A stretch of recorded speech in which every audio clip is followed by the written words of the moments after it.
Hello guys, welcome back to my YouTube channel.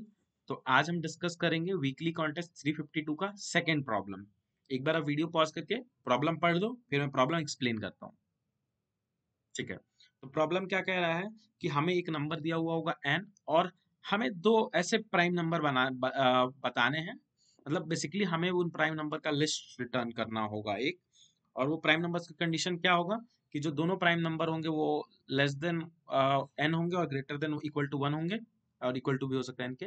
और दोनों का सम इक्वल टू n होना चाहिए। ठीक है, और दोनों प्राइम होंगे। ठीक है। तो क्वेश्चन एकदम स्ट्रेट फॉरवर्ड है। तो बेसिकली हमें क्या चाहिए ना कि हमें दो नंबर चाहिए जिनका सम इक्वल्स टू n हो जाए और दोनों के खुद से भी प्राइम हो। एक बार हम कंस्ट्रेंट देखेंगे तो हमें दिखेगा कि n 10⁶ जा रहा है। तो अगर हम ये सोचेंगे कि अगर हर एक नंबर को हम चेक कर लें कि क्या वो प्राइम है कि नहीं, तो उससे क्या होगा ना कि प्राइम चेक करने का कॉम्प्लेक्सिटी होता है एट मैक्स वो like square root of n। अगर वैसे आप चेक करोगे तो फैक्टर्स देख के, तो उससे क्या हो जाएगा कि आपको एटमैक्स काइंड ऑफ ये समझ लो ना, n into square root of n चला जाएगा। तो जो कि टाइम कॉम्प्लेक्सिटी टीएल ही दे देगा। ठीक है। तो हम वैसे ना करके यहाँ पे एक एल्गोरिदम होता है सी ऑफ इराटोस्थेनिस, तो हम उसको यूज करेंगे। वो बेसिकली बहुत इजी सा है, आप चाहो तो एक सेपरेट वीडियो भी देख सकते हो, या अगर आपको और वीडियो उस पे चाहिए तो मुझे कमेंट सेक्शन में बताना। अभी के लिए आप ऐसा देखो कि मैंने एक एरे बना दिया जिसका साइज होगा n के बराबर, मतलब बेसिकली n+1 के बराबर। ठीक है। और मैंने जीरो और उसमें क्या होगा ना कि जिसकी वैल्यू एट द एंड उस एरे में पी एरे में 1 होगी, इसका मतलब वो प्राइम है, और नहीं तो वो नॉन प्राइम है। तो एक बार आप ध्यान से देखोगे तो इससे मैंने बस ये चीज सिंप्लीफाई करा है कि जैसे कि 0 और 1 मेरे नॉन प्राइम थे, तो मैंने उनको पहले ही 0 सेट कर दिया।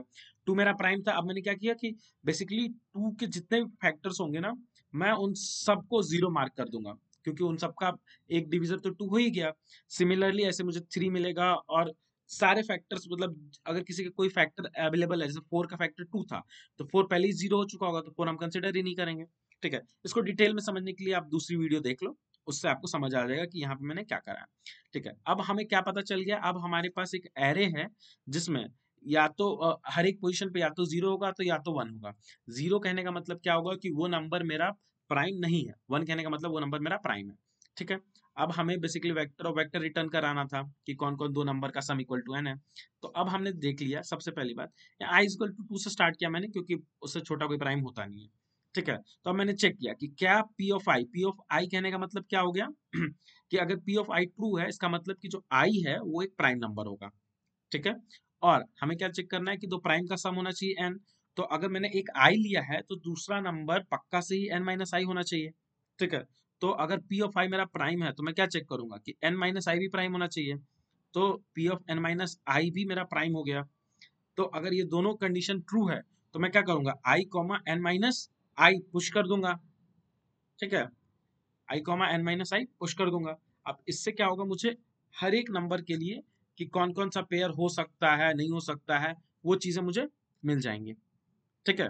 तो ये हो गया हमारा सॉल्यूशन। अब बताओ, इसमें अगर आपको कोई डाउट होगा आप पूछ लेना कुछ कमेंट सेक्शन में। यहाँ मैंने सॉर्ट करा हुआ था, पर इसकी जरूरत भी नहीं होगी सॉर्ट करने की, क्योंकि यहाँ पे पहले ही ये जो आई है वो सॉर्टेड ऑर्डर में हम ले रहे हैं। तो i कॉमा n-i वैसे हमारा सॉर्टेड ऑर्डर में हो जाएगा। एक बार टेस्ट केस रन कर लेते हैं और उसके बाद हम देखते हैं। एक सेकंड, कुछ तो इशू आ रहा है।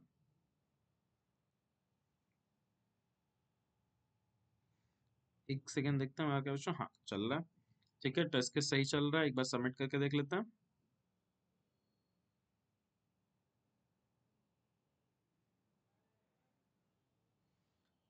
कुछ तो टाइम ले रहा है। ठीक है, तो हम देखते हैं, वेट करते हैं क्या इसी आ रहा। सॉल्यूशन सही होगा, सॉल्यूशन पे तो कोई डाउट है नहीं मुझे। अगर हाँ, देख लो। ठीक है, एसी आ गया। अगर आपको अभी भी कुछ सॉल्यूशन कुछ डाउट है तो आप कमेंट सेक्शन में जरूर पूछो, मैं बताता हूँ। ठीक है। चलो, थैंक यू गाइस।